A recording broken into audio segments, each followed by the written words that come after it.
அண்மை செய்தியை பார்த்து வருகிறோம். மாவட்ட ஆட்சியர்களுக்கு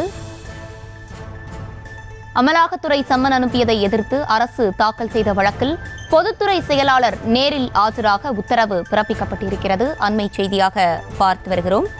மாவட்ட ஆட்சியர்களுக்கு அமலாக்கத்துறை சம்மன் அனுப்பியதை எதிர்த்து அரசு தாக்கல் செய்த வழக்கில் பொதுத்துறை செயலாளர் நேரில் ஆஜராக உத்தரவு பிறப்பிக்கப்பட்டிருக்கிறது.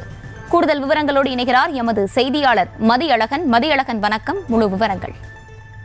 தமிழ்நாட்டில் உள்ள மணல் குவாரிகளில் அரசு நிர்ணயித்த அளவை விட கூடுதலாக மணல் அள்ளி விற்பனை செய்ததாகவும், மணல் ஒப்பந்த குவாரிகளில் வந்த வருமானத்தை சட்ட விரோதமாக பரிமாற்றம் செய்ததாகவும் கூறி அமலாக்கத்துறையினர் பல்வேறு இடங்களில் சோதனை நடத்தினர். அதன் தொடர்ச்சியாக மாவட்ட ஆட்சியர்கள் 10 பேர் மற்றும் நீர்வளத்துறை முதன்மை பொறியாளர் முத்தையா, ஓய்வு பெற்ற பொதுப்பணித்துறை பொறியாளர் திலகம் ஆகியோரை விசாரணைக்கு ஆஜராகும்படி அமலாக்கத்துறை சம்மன் அனுப்பியிருந்தது. மாவட்ட ஆட்சியர்களுக்கு சம்மன் அனுப்பியதை எதிர்த்து தமிழக அரசின் பொதுத்துறை செயலாளர், நீர்வளத்துறை கூடுதல் தலைமைச் செயலாளர், திருச்சி, தஞ்சாவூர், கரூர், அரியலூர் மற்றும் வேலூர் ஆகிய 5 மாவட்ட ஆட்சியர்கள் சார்பில் சென்னை உயர்நீதிமன்றத்தில் மனு தாக்கல் செய்யப்பட்டது.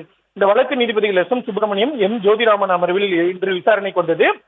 அப்பொழுது அமலாக்கத்துறை சார்பில் ஆஜரான மத்திய அரசின் கூடுதல் சொலிசிட்டர் ஜெனரல் ARL சுந்தரேசன் மற்றும் சிறப்பு வழக்கறிஞர் என். ரமேஷ் ஆகியோர் ஆட்சியர்களுக்கு அனுப்பப்பட்ட சம்மனுக்கு தடை விதித்த உத்தரவுக்கு எதிராக அமலாக்கத்துறை உச்சநீதிமன்றத்தில் தாக்கல் செய்த மேல்முறையீட்டு வழக்கு விசாரணையின் பொழுது விசாரணைக்கு ஒத்துழைப்பு வழங்குவதாக மாவட்ட ஆட்சியர்கள் தரப்பில் உறுதியளிக்கப்பட்டதாக சுட்டிக்காட்டினர்.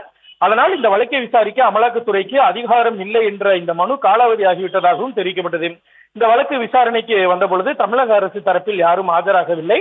அரசு சார்பில் தாக்கல் செய்யப்பட்டுள்ள இந்த வழக்கு தாக்கல் செய்யப்பட்ட நிலையில் அரசு சார்பில் யாரும் விசாரணைக்கு ஆஜராகிறது குறித்து அதிருப்தி தெரிவித்த நீதிபதிகள் இது குறித்து மனுதாரர் என்ற முறையில் பொதுத்துறை செயலாளர் நாளை நேரில் ஆஜராகி விளக்கம் அளிக்க உத்தரவிட்டு விசாரணையை ஒத்திவைத்தனர்.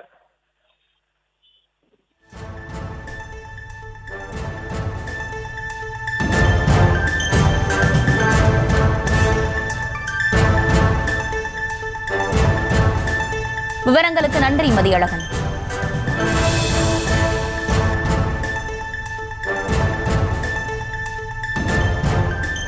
மாவட்ட ஆட்சியர்களுக்கு அமலாக்கத்துறை சம்மன் அனுப்பியதை எதிர்த்து அரசு தாக்கல் செய்த வழக்கில் பொதுத்துறை செயலாளர் நேரில் ஆஜராக உத்தரவு பிறப்பிக்கப்பட்டிருக்கிறது.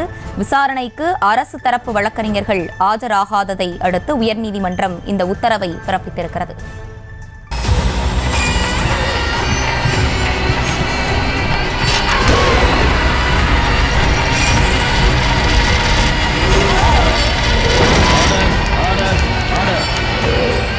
குற்றங்களின் மறுபரிமாணம் நிகழ்தகவு நமது நியூஸ் தமிழ் தொலைக்காட்சியில் விரைவில்.